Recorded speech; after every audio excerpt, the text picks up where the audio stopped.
Hello and welcome to Wealth and Wisdom TV and our latest podcast. First time here, we do obviously podcasts which are shown here. You can also find them on any and all of the podcasting platforms. We also do market updates, latest right here, and other educational videos. So if you like what you hear, please do consider subscribing. So we are now on episode 11, Wealth and Wisdom Podcast. First up, let's get into the quote of the month.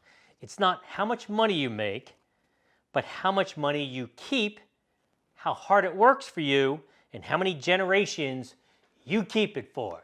Amen. I do like that one right there. So today we're going to follow up from our last episode, which is right up here, and also a link below for podcasts. We really talked about the expense side of things in the last video podcast as it pertains to retirement. Today, we're going to focus on the income side of things. So, getting into it.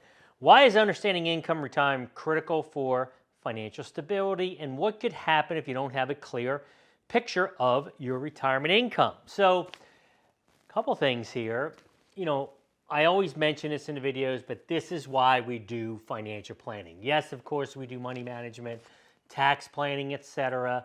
But the financial plan is the cornerstone of your future, right? And that's exactly what we're talking about today as it pertains to your actual income, right? It is critical because a couple things. It has to last, longevity, right? It has to be there in case you have some unexpected expenses. Roof repair, new dock, new air conditioner, health issues, whatever the case might be, okay? So income is so important in retirement because, when you're getting your income while you're working, it's coming in. Now it's your savings and whatnot that you're going to have to live off, and that's why it is so important as we go forward. So some of the examples of the different sources of income. Obviously, a lot of those you're aware of.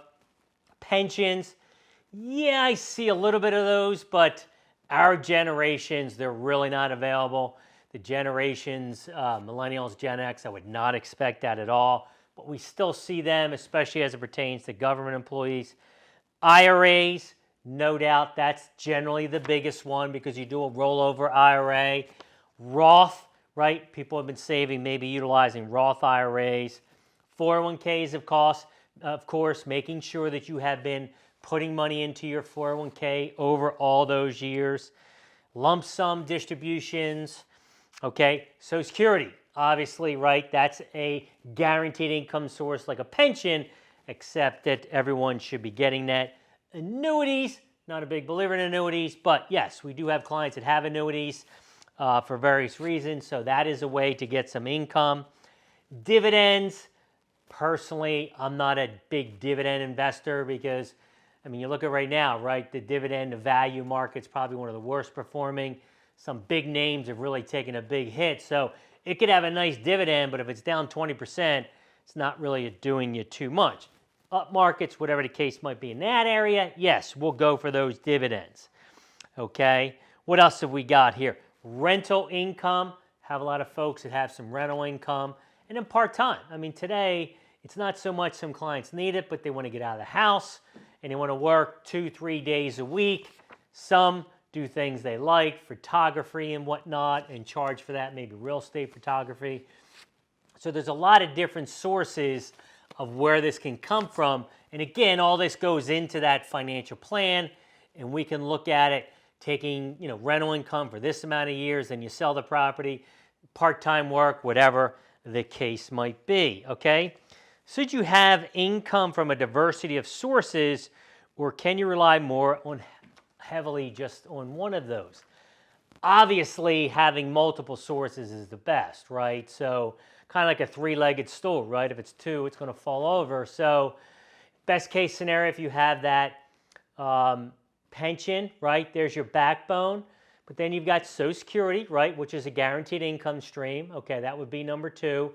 And then you're going to have another source, okay? So it would be good to have multiple sources and a diverse amount of sources to make sure like if the markets are down or whatever the case might be, or if you have to take more and then less next year, that you have enough sources, you can balance that out, especially while you're in retirement, okay?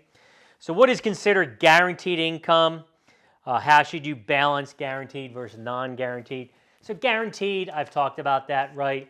Pension is a guaranteed income. Essentially, a pension is like an annuity, right? You get a guaranteed income over X amount of years. You could use 100%, get max amount, 50, 75% to your surviving spouse as well. So that is a guaranteed income stream. Number two is going to be Social Security, right? A guaranteed income stream that will come in. Three, I'm going to add annuities, but if it's going to be guaranteed, okay, we want to talk about if you happen to annuitize a contract. Not a big believer in that, but there are cases where they're not very tax efficient, so we'll annuitize the contract, create a guaranteed income stream. You could do 10 years, term plus, life, whatever the case might be, okay? That should be on another video, all right? And then annuities, right? I mean, general annuities, you've got these guaranteed withdrawal benefit, minimum GMIBs, GMWBs. Again, there's so many different variations and acronyms. I'm not going to get on into all of those today, but that would be another source as well. I mean, if you have rental income, as long as you don't plan on selling that property, somewhat guaranteed, unless, of course, you lose that renter. Okay, so are there any other strategies for maximizing guaranteed income? I mean, not really. I mean, again, the guaranteed, we talked about those. The non-guaranteed is going to be from your investments, your IRA, your Roth IRAs, your brokerage account, trust accounts, etc. So I think that when you bring all this together, right, that's where the plan, right? So when we do the plan, in the last video I talked about, we list them as must-have rights, wants, and wishes. So you kind of go through those. Then you list all of those guaranteed income sources, where they're coming from, pensions, Social Security, rental income, whatever the case might be, okay? And then you obviously, right, when you look at that, it comes down to money in, money out, surplus, deficit, okay? And then, of course, you project that over several years, up 20, 25 years, to make sure that you won't outlive your income. So I think we've talked about all of the guaranteed income sources. More information, like to get or talk about a financial plan, we do have a link below for you. So moving on to topic number 2 today, countdown clarity, timing your time until you get into retirement, okay? So we've got a couple items, not a couple, we actually have 10. Don't know if I'm going to hit all of them, but I came up with 10 of them here that should be working as you get closer to retirement, that you should be thinking about, okay? When and how will you be debt-free? It depends. You know, when it comes to mortgages, I mean, I'm okay with keeping them in mortgages. Now, you don't get the tax benefit like you used to. Now, that might change because we are obviously in 2025, the tax law is going to change where we used to be able to deduct and all that. And we don't know what it's going to look like, okay? But now, for each spouse, you know, you're getting $13,000 apiece. So, but you want to be debt-free as much as possible. But mortgages, I'm okay with that, as long, of course, as it's a reasonable interest rate and it's not going to affect your overall plan, right? So, if you're preparing, where are you from a savings standpoint, right?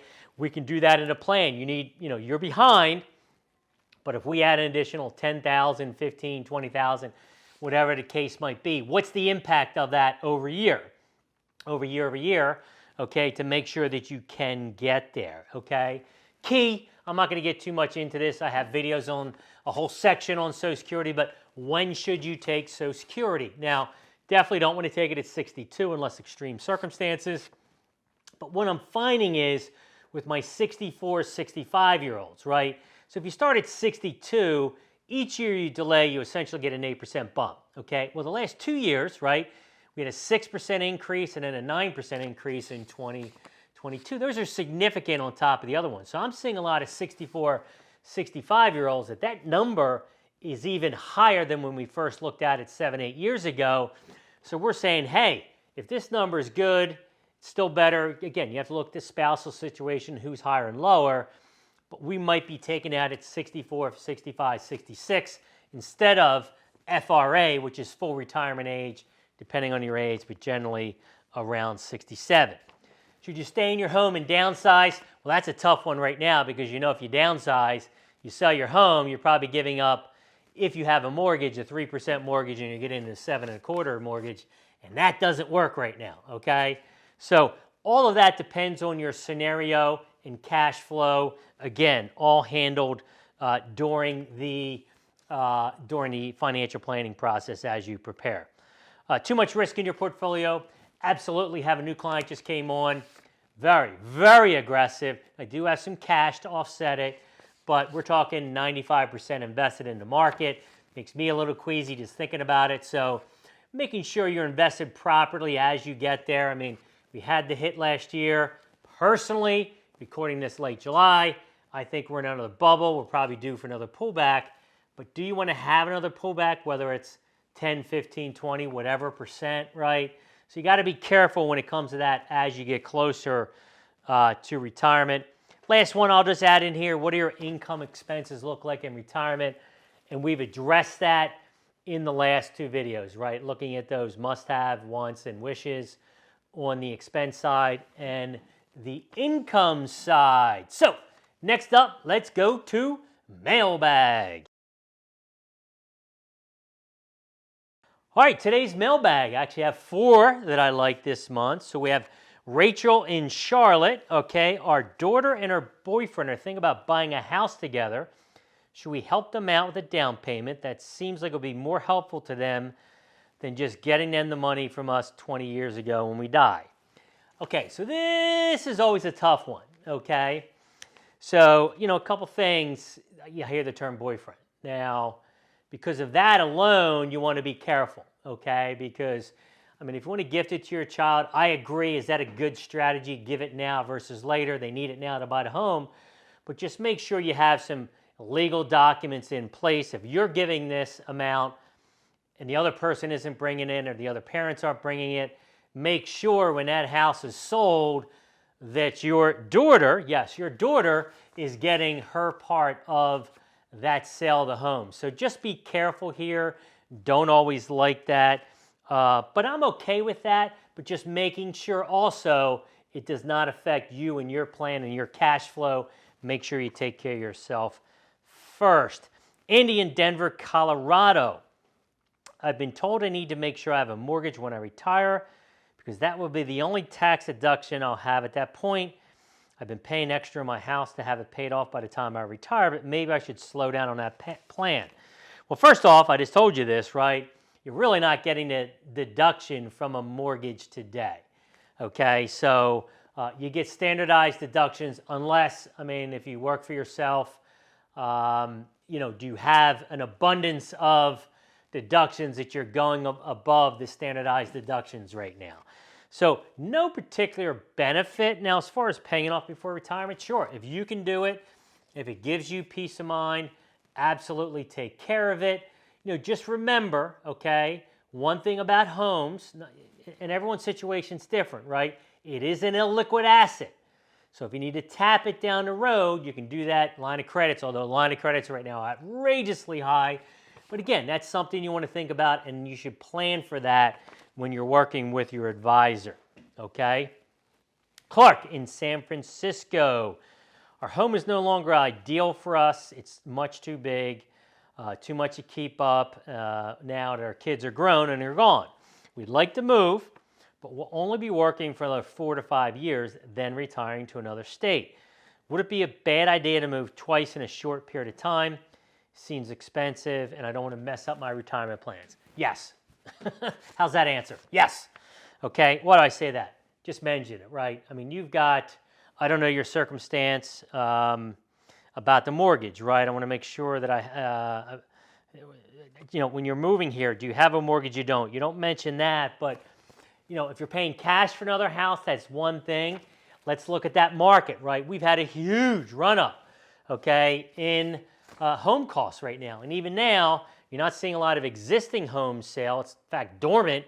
But you have new home sales being done, which is really keeping the prices of homes higher.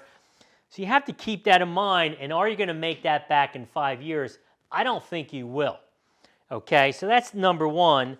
Number two is, where are you moving to? Okay, we're a destination. We're in Delaware, right? The Delaware beaches. We're a destination, low taxes, et cetera. It's one of the fastest growing counties in the country for retirees. So where are you going? What are the costs there? Let's look at it today and see, project out what it will be. Okay, I think that's something you want to look at as well. So I would not do that. Stay with the one home. If you think you're going to move to another state 4 to 5 years, I don't think you're going to get your money back in that period of time, especially if we have some type of pullback. Last up, we got Eddie in Mississippi. We got people from all over the country emailing this month. So thanks again for watching. I am 62. I'm making more money than I ever have. Good for you. So that part of my job is gratifying. At the same time, I hate all the red tape and politics involved in working for a Fortune 500 company. I'm laughing because I've been there, done that. So some days are great. Some days make me want to retire. Do you think I'll end up regretting if I walk away from this fantastic income? I mean, that's a difficult question for me to ask. My history, it's on the website, well documented, worked on the distribution side of the financial world for years, loved it, had a great year, despised the politics, right? There's no doubt about it, and it's who you knew and, to move up the ladder and all that kind of stuff. And I was at a pretty decent level, but, again, I get it. I hear you, okay? But what are you going to do, right? Are you going to go to work for yourself? What is that going to look like, right? Are you still going to be able to save for retirement? These are things, right? For someone who worked in a big corporation for years, I didn't take a paycheck for almost 2.5 years when I started my business. So there's a lot of factors you need to think about. What I would recommend is sitting down with your financial advisor. Be happy to schedule something below with a link. But you have to look at the situation. I'm not sure how far you are from retirement. Here we go, 62. So maybe a couple more years. But again, let's look at the plan. Can you retire today? You might be able to. And see what happens, okay? You never know. But as always, thanks so much for listening and watching. Michael Loftus, Wealth and Wisdom TV, and of course, podcast.